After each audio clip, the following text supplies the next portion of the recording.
Omega dan Tag Heuer, siapa yang punya jam tangan lebih baik? Mencoba meranking 10 jam tangan terbaik under 10 juta part 2. Jam tangan Omega dan Tag Heuer yang akan gue sebut di part 2 ini bisa jadi jam tangan yang paling hype yang pernah ada di dunia. Satu jam tangan Tag Heuer ini dan satu jam tangan Omega ini akan gue masukkan dalam top 10 list ranking 10 jam tangan terbaik yang sudah gue buat. Sejauh ini ada PRX dari brand Tissot di posisi keempat dan Hamilton kaki di posisi kelima. Dan yang mau lihat posisi rankingnya bisa langsung di skip ke menit.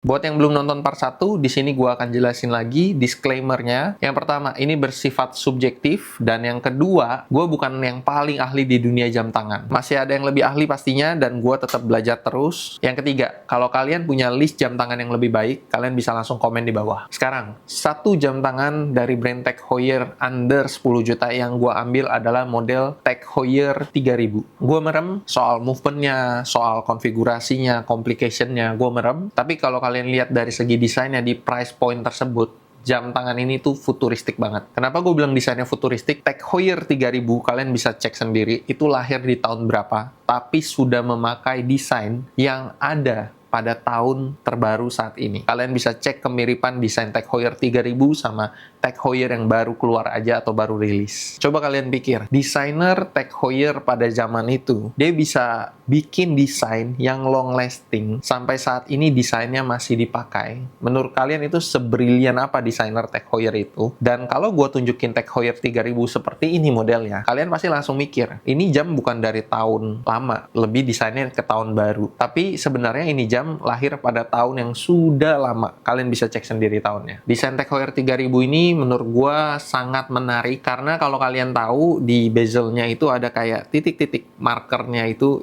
sangat ikonik banget untuk jam-jam yang kalau kalian tahu dari dulu udah ada marker-marker itu di bezelnya, tapi memang banyakan kondisi barang yang di market itu sudah tidak sebagus itu. Tapi gue tetap berharap bisa dapet Tag Heuer 3000 dengan kondisi yang perfect one day nanti. Jadi pada zaman itu, Tag Heuer sudah bisa bikin titik-titik yang sepresisi itu. Dan buat kalian yang nggak tahu, titik-titik di bezel itu digunakan untuk apa? Untuk mengatur sistem klik yang ada pada bezelnya. Mau uni-rotating, mau bidirectional rotating, itu dia ada sistem klik yang diatur pakai screw pada zaman dulu. Sistem klik atau stepping klik pada bezel jam tangan tersebut. Jadi kalau one day bezel kalian sudah loose, kalian pasti ada yang suka putar-putar bezel lama-lama loose gitu kan. Nah, sistem titik itu yang sebenarnya adalah screw atau baut itu bisa dikencangkan untuk mengembalikan kekuatan klik yang ada menjadi seperti kayak dulu. Jadi dia stepping kliknya masih keras, tidak kendur. Jadi kekerasan atau kekuatan dari kliknya bisa balik sesuai jam tangan itu awal pertama kali dibuat. Dan satu lagi, sistem klik ini yang bisa disetting menggunakan screw itu membuat bezel kalian itu bisa even atau merata power dari setiap kliknya. Kadang kalian kalau pernah megang bezel yang bermasalah itu, dia lancar di satu sisi, tapi nanti tiba-tiba ada sisi yang lebih berat. Itu udah nggak rata power dari spring yang ada di dalamnya. Sedangkan kalau kalian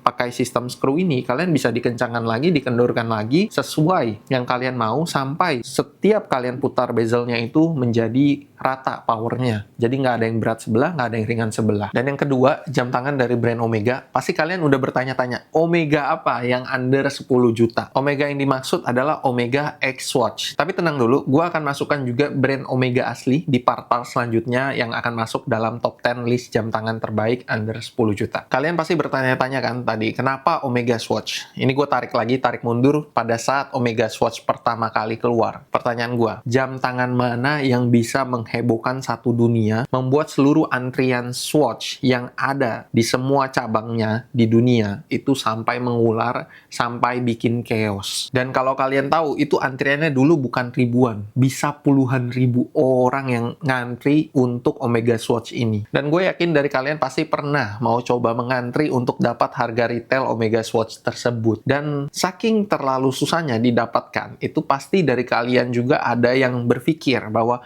bagaimana gue bisa dapat Omega X Watch ini? Apakah gue harus lewat Just Tip? Apakah gue keluar negeri beli? Karena kebanyakan dari customer IDN Watch ada yang rela pada zaman itu sampai keluar negeri cuman buat dapat Omega Omega Swatch, dia ngantri di booth yang tidak terlalu ramai di negara yang penduduknya lebih sedikit dibanding Indonesia. Jadi kalian bisa bayangin pada saat itu jam tangan mana lagi yang bisa bikin chaos dan hype sebesar itu. Gua rasa kalau mau bikin lagi hype seperti itu tidak mudah ya saat ini. Kalau kalian nanya, specifically gua pilih yang mana Omega X Watch ini, gua akan pilih yang Mission to Mars. Kenapa? Kalau kalian tahu, di Omega kan ada Moonwatch, yang Speedmaster profesional. Kalau kalian cari, ada Speedmaster profesional Alaska Project. Itu sangat menyerupai dari Omega Moonwatch yang Mission to the Mars. Dan itu jam tangannya masuk dalam Grail. Kenapa? Karena gue yakin dari kalian jarang pasti yang udah lihat Project Alaska dari seri Moonwatch ini. Dan itu salah satu jam yang menurut gue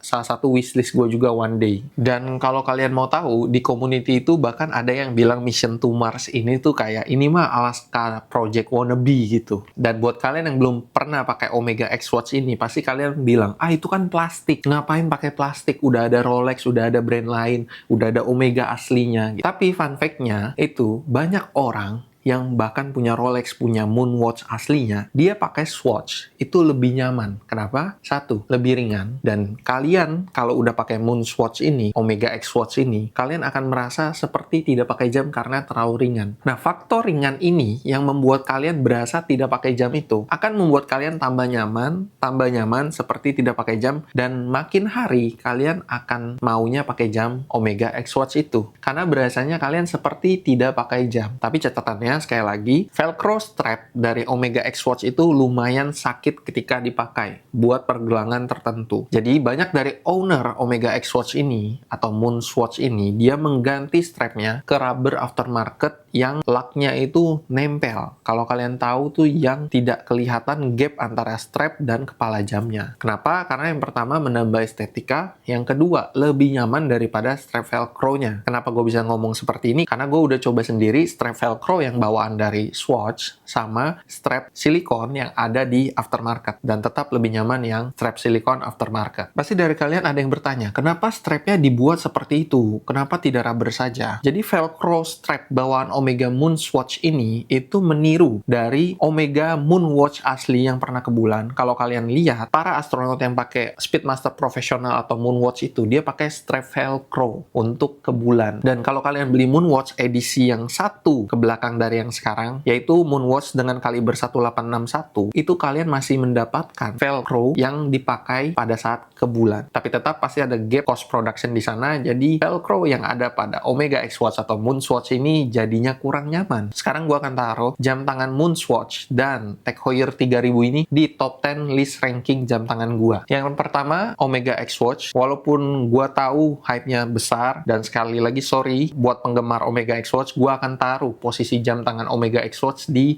nomor ke-9. Dan yang kedua, jam tangan Tag Heuer 3000.